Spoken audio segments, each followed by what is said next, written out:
Bismillahirrahmanirrahim, hello les phanophiles. On va continuer notre série de cours concernant gynécologie, Gigi. Et on va parler mécanisme d'accouchement, généralité sur l'accouchement. Pardon, généralité sur l'accouchement. Désolé pour le diapo, il est un peu barbare parce que j'ai fait seulement rapidement. Donc la définition, c'est quoi un accouchement? C'est un ensemble de phénomènes.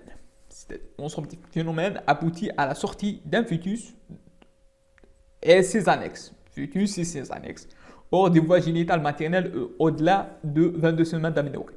C'est-à-dire la sortie de fœtus et ses annexes qui sont normalement en intra-utérine vers le milieu extérieur, on peut le dire. Ces phénomènes deviennent s'adapter.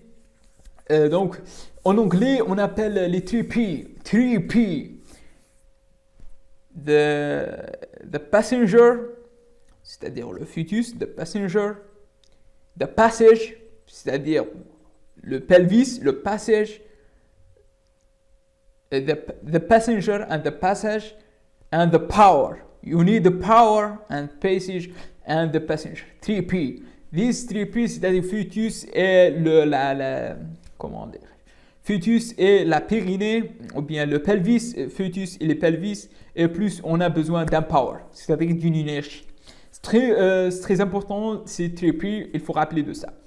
Ce phénomène devient adapté à la diminution de mobile fœtal, c'est-à-dire le fœtus. Et le bassin, c'est, comme j'ai dit, le pelvis ou c'est le bassin maternel. Et troisièmement, les contractions utérines, c'est the power, the 3P. Yeah. L'ensemble des phénomènes qui a abouti à la sortie du fœtus, ces annexes sont dehors de la nice. Donc, j'ai répété ça. Pardon. Selon le terme, donc, on a un accouchement à terme lorsqu'on a 37 semaines d'aménorrhée pile. 37 semaines d'aménorrhée, on parle d'accouchement à terme. Avant, c'est prématuré. Travail, on dit spontané lorsqu'il est naturellement. D'ailleurs, aux États-Unis, etc., ils ont des maisons pour l'accouchement naturel et devient plus en plus satisfait par l'accouchement naturel, le plus naturel possible. Contrairement à chez nous, on préfère des césariens. Les femmes préfèrent les césariens parce que c'est les conditions chez nous. Donc, le déclenchement, ou bien on parle de travail déclenché, bien sûr, ou bien induit par des médicaments. Un travail diagnostique lorsqu'on n'a pas de problème naturellement, physiologiquement, et d'esthésie lorsqu'on a des difficultés, et bien sûr, l'impossibilité par accoucher parfois passe. On a 3 étapes très importantes. Nous sommes les francophones, ils parlent de 3 étapes. Les anglo-saxons, ils ajoutent la 4e étape, c'est-à-dire 2 heures après la délivrance. Mais nous, on admet la théorie de 3 étapes. La première étape, c'est les phénomènes dynamiques, permet l'effacement de col. Donc, la dilatation de col, la dilatation, effacement et dilatation de col, c'est la première étape. Deuxième étape, c'est bien sûr, c'est les phénomènes mécaniques, the power and the mouvement, c'est l'engagement, la descente, l'expulsion. Donc, on a 3 étapes, ou bien on peut dire 3 étapes dans la deuxième étape. C'est l'engagement, la descente et l'expulsion. C'est les phénomènes mécaniques. Donc, premièrement, dynamique, c'est-à-dire, comme j'ai dit, effacement, dilatation. Deuxièmement, c'est mécanique, c'est le mouvement, c'est l'engagement. Premièrement, engagement, descend, rotation, on peut dire, descend, rotation et l'expulsion de la présentation. Troisième étape, c'est la délivrance, c'est-à-dire l'expulsion des placentas et les annexes fœtales. Donc, tous les annexes fœtales, cordon ombilical, placenta. Donc, l'expulsion des annexes fœtales, c'est la troisième étape. Les anglo-saxons, comme j'ai dit, ils ajoutent 4e étape parce que c'est une étape très importante, c'est la période de postpartum. Ils disent 2 heures après l'accouchement. Donc, c'est ça. Deuxième étape, comme j'ai dit, deuxième étape est division en 3. L'engagement, c'est le passage au niveau de 3 supérieur. Donc, on dit la tête, elle est engagée, ou bien engagement de siège. Donc, on va détailler les présentations après. Donc, la première étape, c'est l'engagement. Deuxièmement, c'est descente et rotation. comme j'ai dit, engagement, désorientation et on termine par dégagement et l'expulsion de la tête fœtale hors de voie génitale maternelle. Donc, en dehors, c'est le milieu extérieur. Donc, engagement de la tête, c'est-à-dire la tête entre dans le détroit supérieur. Après, elle descend et fait une rotation. Et après, elle sort et dégage et expulsion cette dernière. Donc, un mécanisme. Donc, c'est clair, il faut rappeler de cette notion engagement, désorientation et dégagement parce qu'elle va revenir toutefois de toute votre vie. Engagement, désorientation et dégagement. Et après, la troisième, c'est la délivrance. C'est très important. Le mécanisme, les phénomènes mécaniques qui régissent le descend de mobile fœtal à travers la filière pelvienne vont voir une adaptation de mobile fœtal et le bassin osseux, mais aussi les parties molles de la filière pelvienne génitale. Bien sûr, les parties molles, c'est très important. On va parler dans la lacération de la périnée. Donc, comme j'ai dit, on a trois choses. On a the passenger, the 3P. Remember the 3P, the passage, the passenger, and the power.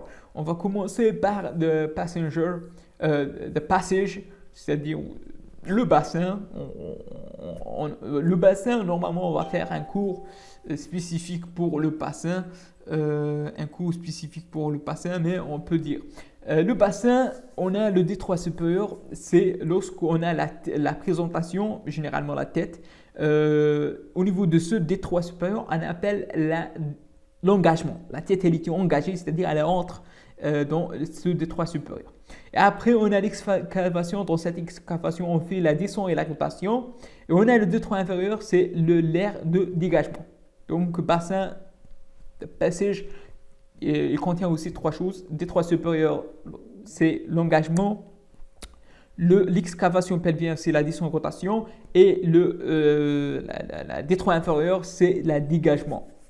Et on a aussi le bassin mou, c'est le vagin, le diaphragme pelvien, la périnée. Donc, il faut se méfier parce que parfois, on a lacération dans un sens. La mobile fœtale. La mobile fœtale, définition de la présentation. C'est la partie du fœtus qui prend en contact avec le détroit supérieur pour engager. Présentation, c'est la partie du fœtus qui est en contact direct avec le détroit supérieur. Soit une tête, soit une face, soit donc on parle de présentation faciale, présentation de front, présentation donc plusieurs présentations de siège. C'est la présentation, c'est la partie du fœtus, une partie du fœtus qui est en contact avec le détroit supérieur. La définition est très claire, je pense. Donc, le bassin osseux, c'est pelvien, aussi détroit supérieur, on a parlé de ça, excavation de la principal diamètre de bassin. Donc, les diamètres de bassin, parce qu'il faut avoir ces notions de diamètre pour adapter à le diamètre de fœtus. Donc, diamètre de bassin, le passenger, donc il faut que que le fœtus peut passer facilement. Donc, généralement, on parle que le bassin, on a plusieurs types de bassins, l'androïde, platéoïde, génoïde, etc. Donc, mais généralement, normalement, on a l'androïde qui est, donc, on peut dire, le meilleur bassin qu'on peut avoir. Donc, on peut accoucher même des macrosomes parfois, donc, principalement de diamètre bassin, on a le traverse médiane, donc TM, c'est 11,5 cm. Et promontoire rétropubien, promontoire, c'est le promontoire de sacrum jusqu'à la rétropubienne. Donc, c'est antéro-postérieur. Donc, antéro-postérieur, c'est 10,5. Diamètre oblique, on a l'oblique gauche et l'oblique droit. Donc, diamètre oblique, on parle diamètre oblique 12 cm. Diamètre biciatique, c'est de 10 cm. Donc, c'est ça, généralement, le traverse médian. Donc, traverse comme ça, de part et d'autre, de gauche à droite, donc transverse, c'est 11,5. Donc, l'antéro-postérieur ou bien le promontoire rétropubien, c'est 10,5. L'oblique, c'est 12. Biciatique, c'est 10. Donc, parfois, vous trouvez certaines différences, mais il faut garder de ça. La mobile fœtale, le fœtus platonné sur lui-même et on évolue avec deux pôles, pôle pelvien, pôle céphalique, étude du pôle céphalique fondamental car c'est le seul élément incompressible de fœtus. Bien sûr, donc la tête, elle est incompressible. On ne peut pas comprimer une tête. On peut comprimer des bras, on peut même casser parfois les clavicules, on peut comprimer, on peut faire plusieurs choses avec les clavicules, etc., etc. Mais on ne peut rien faire avec une tête, on ne peut pas écraser une tête. Donc, c'est bien sûr très fondamental. Généralement, lorsqu'on accouche la tête, c'est facilement accoucher le reste. Présentation de France est non compatible avec un accouchement par la voie basse. Lorsqu'on a une franc, donc c'est incompatible avec une voie basse. Parce qu'on a un diamètre de 13,5. 13,5 c'est gros. C'est gros pour le passage. C'est gros pour le passage. Le passage et les petits, donc regardez les diamètres, on a 11, 10, 12, 10. Donc 13,5 c'est gros. L'accouchement de présentation de face par contre est possible. Donc on peut accoucher lorsqu'on a une présentation de face.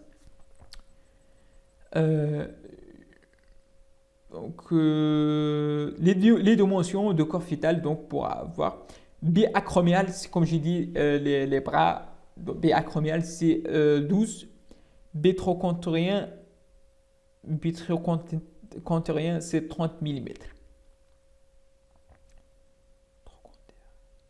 Les diamètres céphaliques, je ne sais pas citer ici, je ne sais pas elle est où. Donc, je ne vais pas les citer ici. Mais on va les citer donc, dans chaque cours lorsqu'on fait les présentations sur un de temps, bien sûr, Inch'Allah. Donc, les phases dynamiques, c'est le travail, apparition de contractions utérines régulières ne cède pas au repos, accompagnée par une modification de col, c'est-à-dire une dilatation. Donc, c'est ça la phase dynamique. C'est la première phase, c'est le travail. Donc, l'apparition de contractions utérines régulières, on peut dire douloureux, qui ne cèdent pas au repos, accompagnée par une modification de col. On surveille la tension artérielle, le pouls, la température et bien sûr la douleur. La douleur, c'est très important. Et on fait une anesthésie péridurale. Donc, c'est très important parce que la douleur, il faut faire un accouchement sans douleur, bien sûr, si on peut. Surveillance des contractions utérines. Elles sont involontaires. Donc, les contractions utérines sont involontaires, régulière, tous les 3 minutes, on peut dire.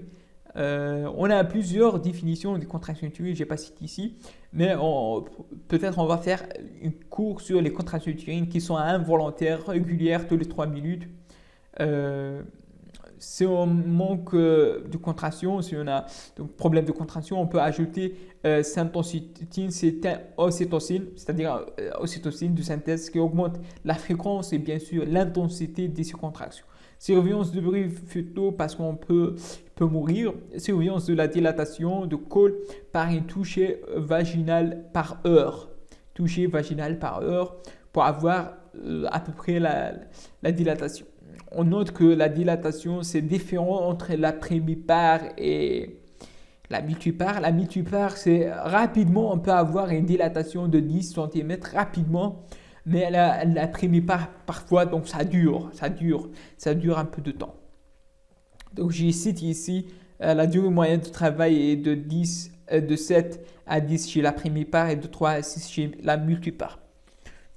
Donc, c'est ça le plus important, je pense. Il faut aussi donc, surveiller, donc, comme j'ai dit, par une touchée vaginale la dilatation, les diamètres céphaliques, sous occipito prégrammatique, l'occipito frontal, sous occipito montanien, sous montanien prégrammatique et l'état des poches des os, rompu ou pas. Depuis combien de temps on note la couleur de liquide? Elle est liquide amniotique normal, clair, ou bien elle est teintée parce que elle peut agir une infection ou bien une souffrance fœtale qui donne la couleur teintée de cette liquide amniotique qu'il faut une surveillance, bien sûr, néonatale de nouveau-né. L'engagement à dilatation complète, on surveille la progression de mobile fœtale. Traverse de filière génitale évolue en 3 phases. Comme j'ai dit, la phase l'engagement, c'est, je redis, l'engagement, c'est c'est lorsqu'on a un franchissement de détroit supérieur. Je dis franchissement de détroit supérieur par le grand diamètre de la présentation. Donc, c'est l'affranchissement du détroit supérieur, c'est l'engagement. La descente rotation, c'est la deuxième étape. Et le dégagement, c'est-à-dire franchissement de détroit inférieur. Dernière étape, c'est la délivrance. La délivrance et l'expulsion. La délivrance se fait sur l'action de contraction utérine sur une poussée maternelle. Il faut que la dilatation du col soit complète. 10 cm, présentation basse, membrane rompue. Donc, la poussée s'effectue uniquement pendant les contractions. Donc, il faut faire des poussées maternelles pendant la contraction. Donc, il faut surveiller les contractions pour demander à une patiente, surtout si elle est sous anesthésie, elles ne sont pas la douleur des contractions. Donc, il faut surveillance de contractions pour demander à une femme de pousser pendant la contraction. Donc, parce que les poussées, elles l'aident pendant des contractions. Surveillance de rythme cardiaque fœtal et périnée. La délivrance. La délivrance, comme je dis, c'est l'expulsion des annexes fœtales, placenta, cordon et membrane. Elle comprend 3 étapes. Découlement de la placenta. Donc, il fallait qu'elle ait découlé. Et l'expulsion du placenta se fait par des contractions utérines et de son propre poids. Donc, le poids et les contractions utérines. Donc, l'utérus, c'est un muscle. Les muscles se contractent. Donc, n'importe quelle chose en intra-utérine, l'utérus a laissé de le chasser. Donc, c'est la physiologie, c'est comme ça. Un utérus, c'est un muscle et il sert à contracter et à chasser. Il faut rappeler de ça. La phase hémostase, c'est rétraction utérine et elle est possible seulement lorsqu'elle est, elle est possible uniquement lorsque l'utérus est vide. Donc, c'est très important. L'utérus est vide, donc elle contracte et assure une hémostase. Donc, c'est pour cette raison qu'il faut parfois délivrer manuellement pour éliminer toute la placenta pour puisse faire un hémostase. Ce qu'on appelle un globe. Si la placenta n'est pas sortie au bout de 30 minutes, on pratique une délivrance artificielle, comme je dis, par la main. On introduit la main. Une fois, c'est pas introduit et sorti, non, une fois. Et par un expert, on peut dire, pour délivrer artificiellement toute la placenta. Vérification de placenta, membrane périnée, surveillance de la mère pour tension, globe, utérine et saignement. Je parlais de ça. Donc, on peut surveiller aussi le fœtus par surveillance RCF, enregistrement de rythme cardiaque fœtal. Et aussi, les contractions utérines, comme je dis, toucher vaginal, procédance de cordon, tombe avant la présentation, urgence vitale, 10 minutes pour agir, car risque d'hypoxie. Donc, on fait un toucher vaginal si on sent que le cordon est devant la présentation, c'est-à-dire le cordon. Regardez le cordon et la tête comprime le cordon. Lorsqu'elle comprime la tête, le cordon, on a une hypoxie et le fœtus, malheureusement, il peut mourir en 10 minutes.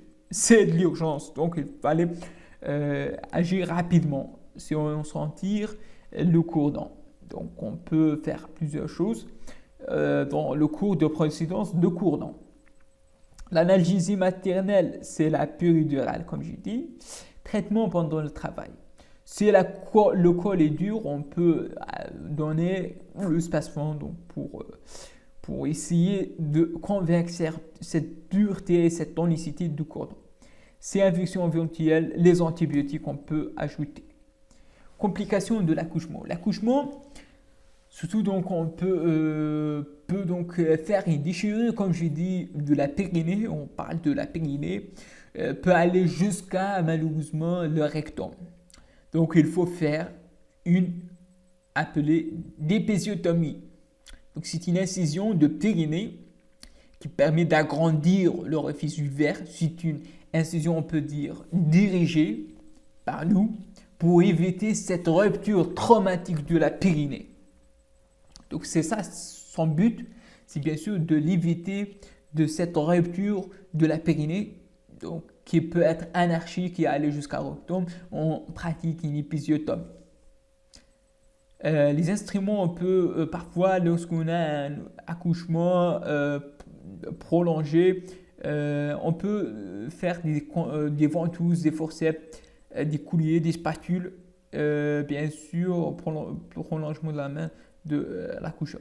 Donc, ces instruments, il fallait faire par un expert, on peut dire, un expert, parce que ça peut causer des injures, comment dirais-je, injures en français, peut causer des lésions fœtales, on peut dire.